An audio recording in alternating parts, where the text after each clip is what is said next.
What's going on everyone, Aptoide here for another video on Legend of Mushroom. Today we had a new update, bringing a new kind of talent tree system to the game, the divining feature.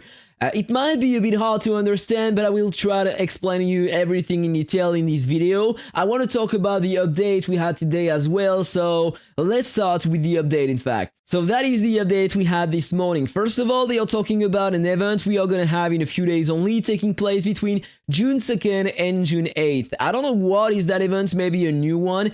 I don't remember the name. So then they are talking about the new system, the divining path. So basically you have a bunch of new stats implemented to the game.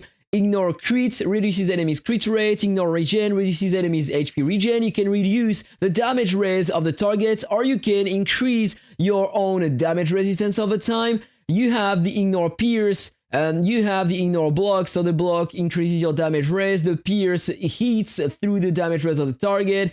You have the pal inspire, you have ignore pal damage resistance, you have the reverse thing to reduce enemies pal inspire, you have pal resistance, you have ignore pal resistance, alright? So I don't know if the ignore regen is gonna be efficient. Apparently you have nothing to block the ignore regen, as you have some for the damage resistance here for the pierce and the block feature behind.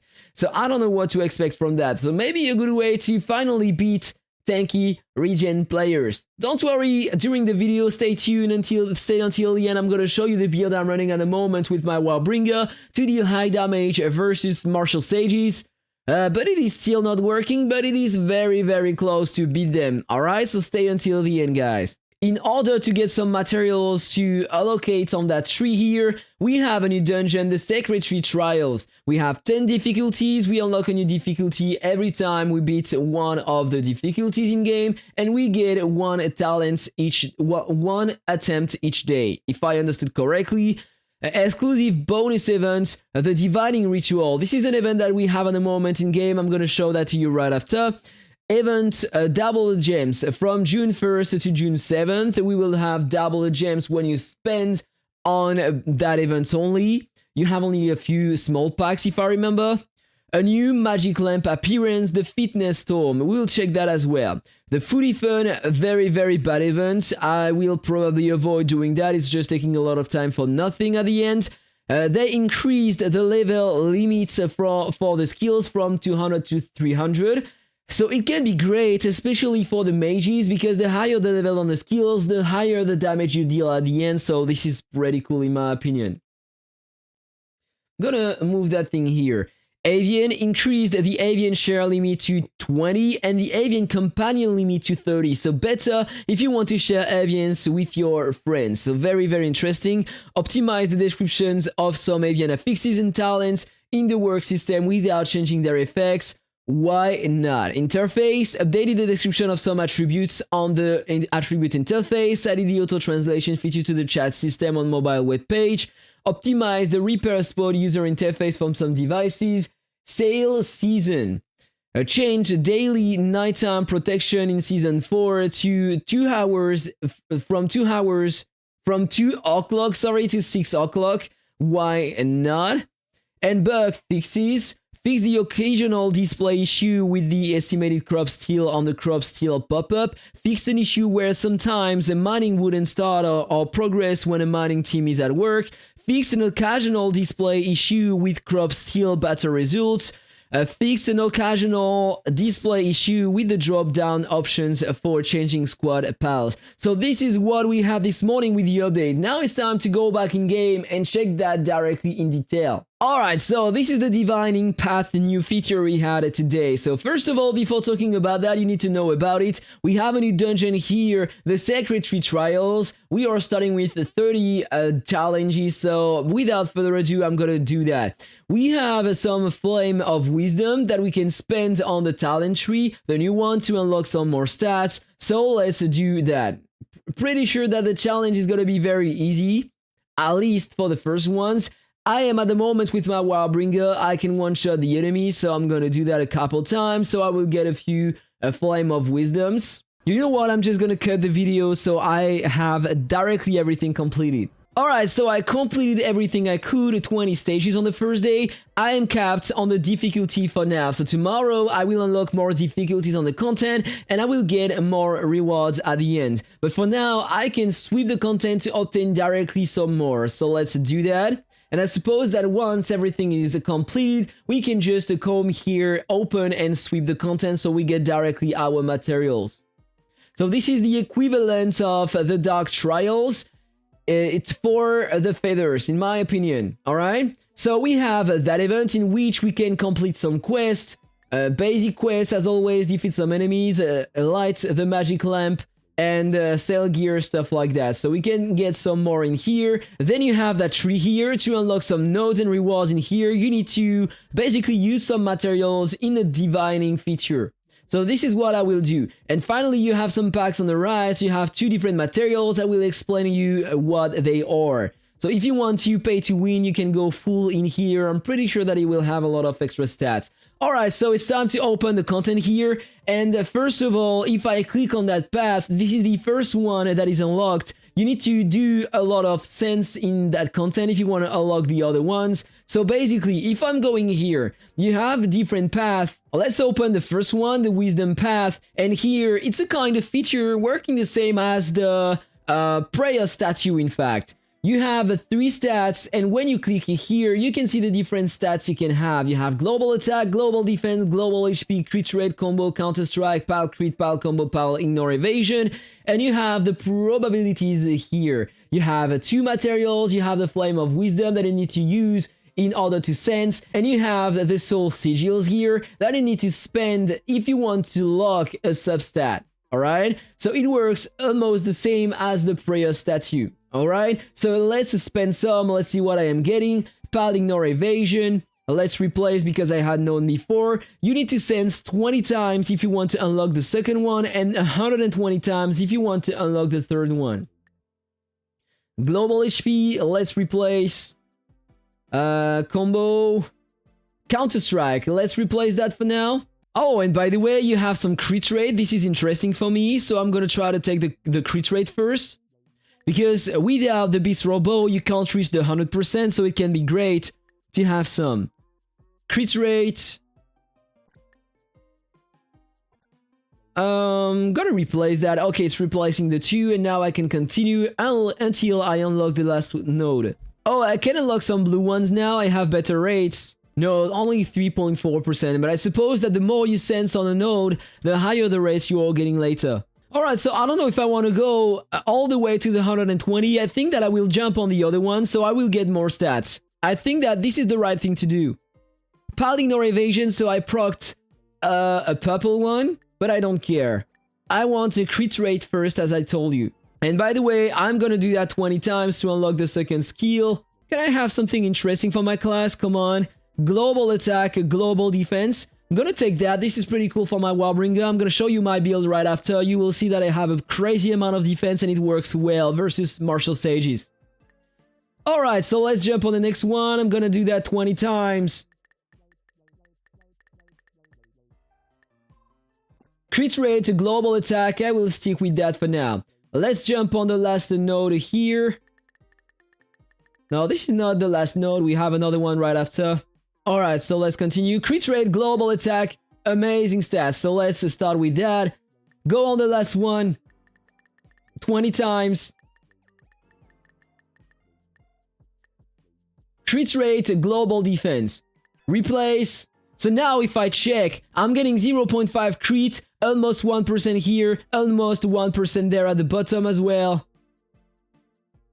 Oh, this is amazing, the crit rate you are getting here. So if I check now my stats, 80% crit rate now. Oh, by the way, where is my counter-strike? Okay, it is here, so they changed the interface.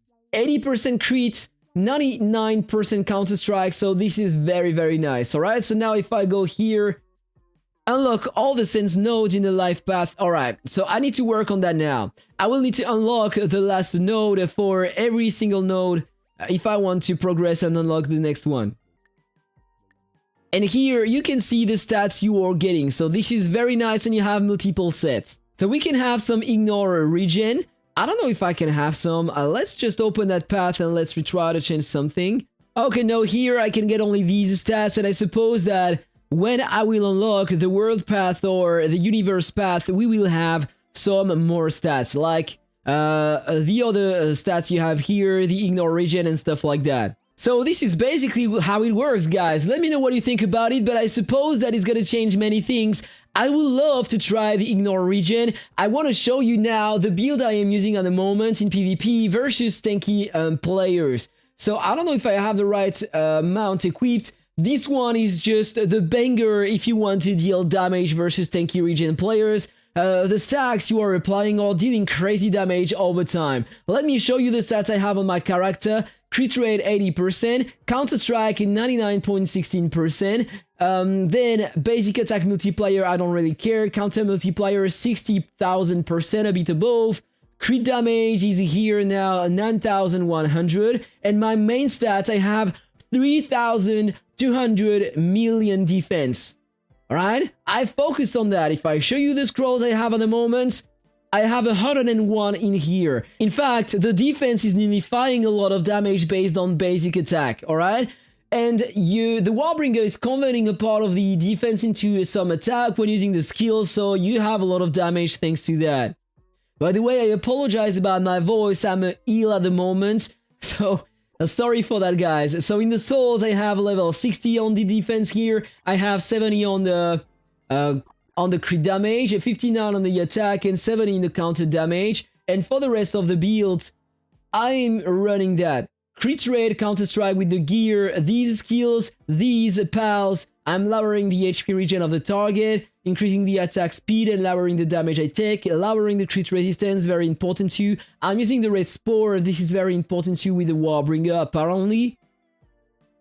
These items here, I'm not convinced about that back accessory. This is not the one I recommend to use. I would recommend to use this one instead. With the red spore, this is an amazing one to use.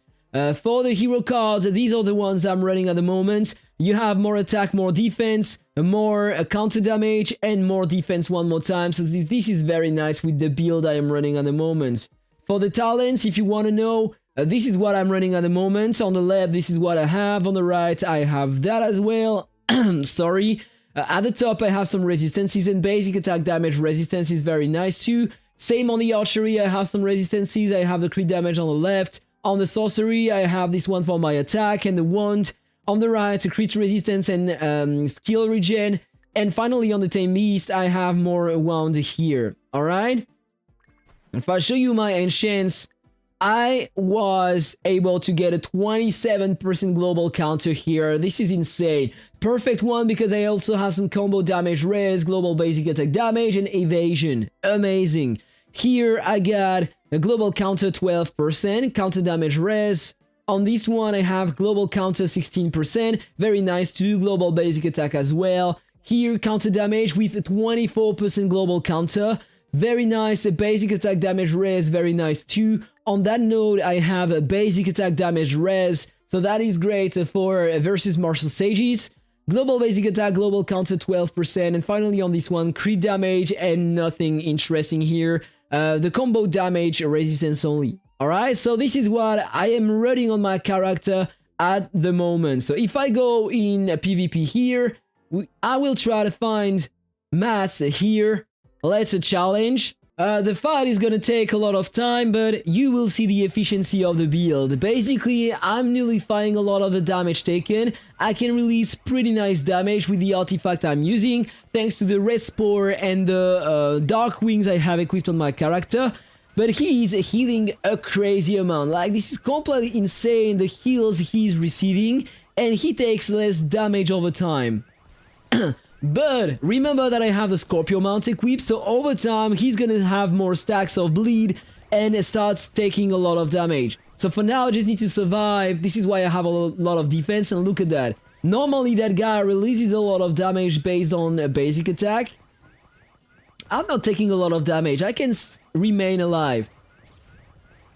So I need to work a bit more on that because I'm still very efficient versus DPS classes with that build in PvP. So my goal is to defend with that class as well, so the martial sages won't be able to kill me in time. I will have a better defense if I can manage to survive. Look at the damage he's taking now. This is because of the bleed coming from the Scorpio mount. That is insane. And the artifact I have is breaking the shields. So it helps a lot. So I can't wait to have some ignore regen thanks to the new divining feature we have. So maybe after that I will finally be able to handle the hard martial sage's regen fights. I don't know what I changed on my character, but before I was almost able to beat him. He had like 20% HP remaining at the end. Oh, alright, so I have more damage here. So that's it. I don't know if I'm gonna die or if I will survive. Only 7 seconds left. Think I can survive and land another attack. Look at that, he's almost dead. I was able to kill him. This is the first time it happened. So guys, that is very nice. And I really do want to try that new feature. This is gonna be game changer in my opinion. Let me know what you think about that in the comment below. Have a really nice day. Take care. That was Akhtar. See you on the next video. Bye bye.